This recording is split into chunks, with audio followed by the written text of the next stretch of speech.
Hello, everyone. Lauren Wilde here. We are going to talk about the super full moon that was at 19 degrees of Aquarius yesterday. So, hold on one second. The Libra in me must fix this aesthetic behind me. Watch out, pup. Watch out, baby. My cat opened up my rug. There we go. Okay, sorry. Like, that would literally distract me the entire time because I'm an absolute Libra. I must have an aesthetic. So, all right. Yesterday was the super full moon in Aquarius. It was at 19 degrees, exactly opposite the sun at 19 degrees. And so, there's a few things I want to talk about here.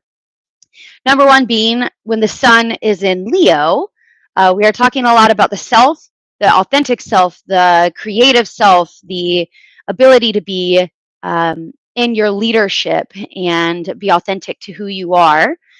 Um, and also like be brave and courageous enough to fully step into that role, right?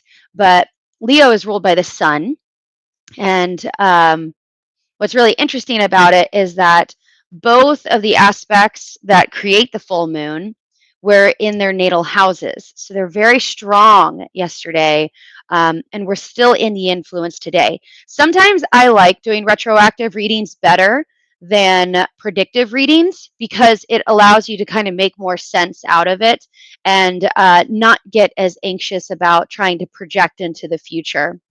And so, due to the fact that, you know, the moon was in Aquarius, which is ruled by Uranus in its modern rulership, and also in a major aspect to Uranus, I felt like, which is future. Uranus is all about the future, Aquarius is about the future. I feel like it might be good, it might be balancing, it might honor some of the Taurus aspects that want us to slow down and simplify and be in the present moment. So, that being said, the sun is in Leo, right? Now, when we have a full moon, it means that the moon is exactly opposite the sun every time, all right? They're exactly opposite each other. So yesterday we had the moon come into an exact opposition at 19 degrees of Aquarius. And so Aquarius is ruled by Uranus, which is all about the people. It's about the community, whereas Leo is about self and the ego, right? So all of these accesses that are oppositional to each other always have a center point that's the same, and then they have a spectrum of opposite. All right. Um, and so with Aquarius, it really wants to detach from ego. It very much has like a God mind, right? Where it's thinking about everyone, not necessarily itself or the collective consciousness versus Leo, which is very much like the individuation process or the ego self process. All right. Um, Leo is ruled by the sun, which is obviously pure fire, and Aquarius is ruled by Uranus, which is literally an ice planet. So it's literally fire and ice. Now, the second thing I want to name is that what we experienced also was a grand fixed square, or not a grand fixed square, but a grand fixed cross. So what that is two opposites. So there is an opposition, which was the sun and the moon. And then we had another opposite across the way, and that was the nodal axis, which aren't actually planetary bodies. They are shadow points, but they are very much what we consider to be the collective destiny. The north node being in Taurus, the south node being in Scorpio. All right. So we had some actual squares to Uranus at, I believe it was 18 degrees. Yep, 18 degrees of Taurus. We had Mars at 25 degrees of Taurus. And then we had the south node just hitting 17 degrees of Taurus last night. So that conjunction, which was activated on July 31st and August 1st, is starting to slow up a little bit, but we're really not going to see that slow down until about February of 2023 because Uranus is going to station retrograde here shortly. So it's going to be bearing down on those aspects again here shortly.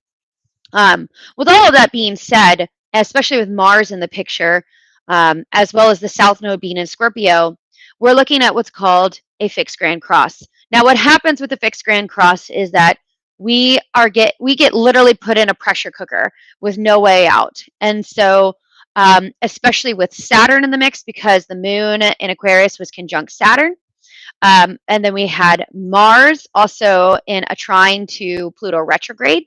So it's like a lot of big drive towards like noticing where we're stuck, really. And that South Node of Scorpio is asking us, like, what's going to die?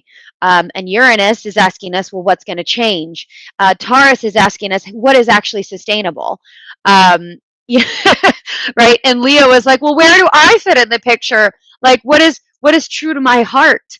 Like, what is real for me? What does my heart long for? What does my heart desire? How can I be creative in these attempts?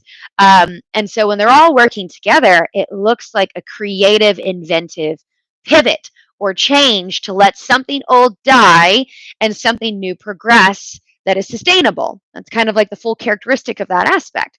So I would be interested to know if you hit a wall this past week and you realize, like, hey, something isn't working anymore and it needs to change, right? Maybe it is, you realize, especially with the Saturn influence, like you probably are way overworking yourself. You might have gotten sick. You might have, quit your job or wanted to quit your job. You might have realized this relationship is really not meeting your actual emotional needs or your needs in general. But this lunation was really important because what it did is it set off the major transit that we had in 2021, which was the three Saturn Uranus squares, Saturn being in Aquarius and Uranus being in Taurus. So this is not really new. It's almost like an old conversation that really came back around to like finally get the answer that it's looking for. And anytime we have a full moon lunation, it is 6 months post the new moon in that sign. So the new moon in Aquarius was in February of 2022. Something started during that period of time. And then what we saw yesterday was the full illumination of whatever was going on during that period of time in February of 2022. Okay. So all of that being said, with this energy, we're really not coming down until really about Saturday, maybe even Sunday. It was pretty intense. Anytime we have Uranus involved, we're worried about our central nervous systems because Uranus is very zany and brainy. It's 4D Kundalini energy and awakening, but it is full voltage. All right. It is full power.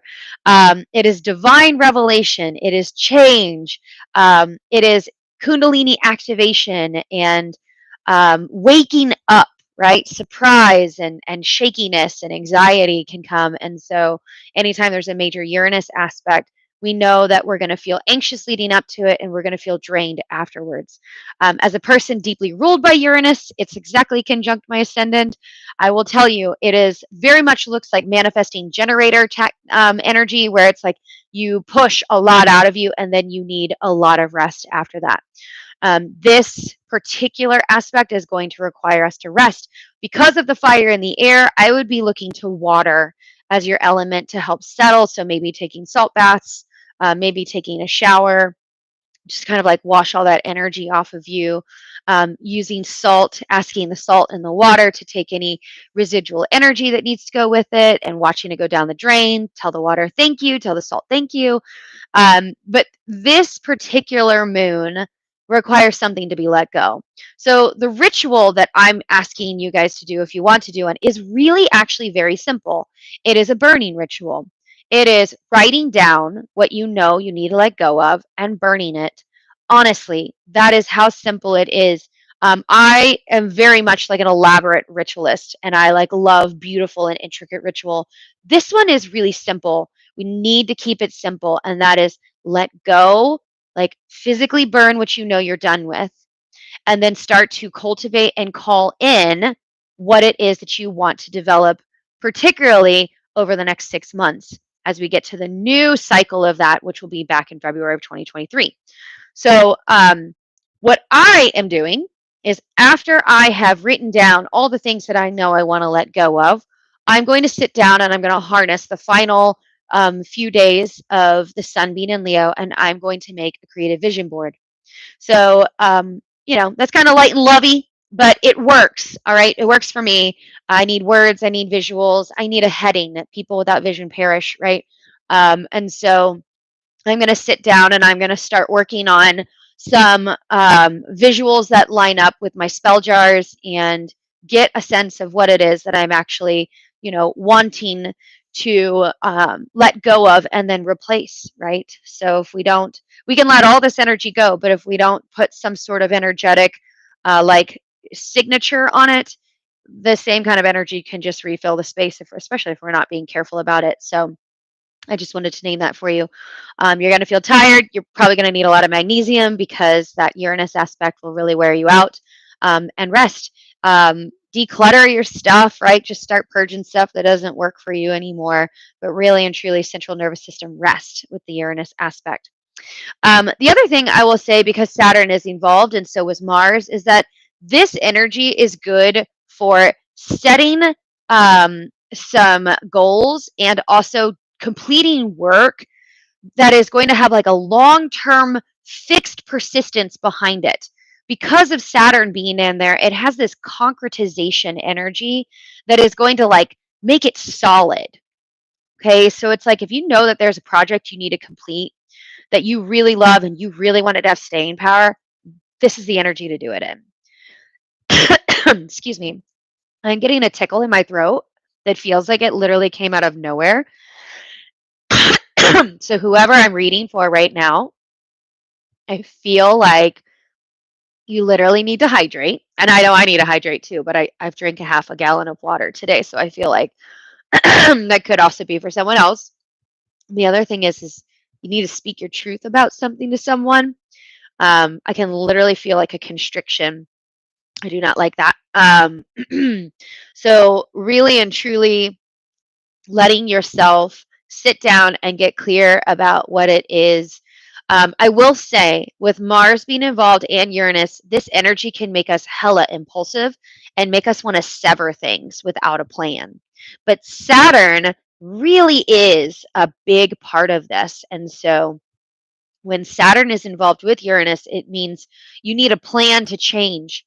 Yeah, it's going right away. Okay, so it is somebody. I'm empathing for someone. I'm channeling a message for someone because I can feel my tourmaline literally taking that energy off of me, which I have felt like I needed to wear tourmaline all day today. So, but you need a plan, all right? This is not the best energy unless you've been thinking about it since like literally last year and you like just quit your job and you've been like sitting on it, cool. But if not, you need to sit down and you need to honor Saturn, which is time and maturity and discipline and a plan. And you need to make a plan about how you're going to get out. You might need to go ahead and refresh your resume. You might need to go back to school. Whatever it is, with Saturn involved, there's time involved. All right. If it was just Uranus, it would be like boom, boom, boom.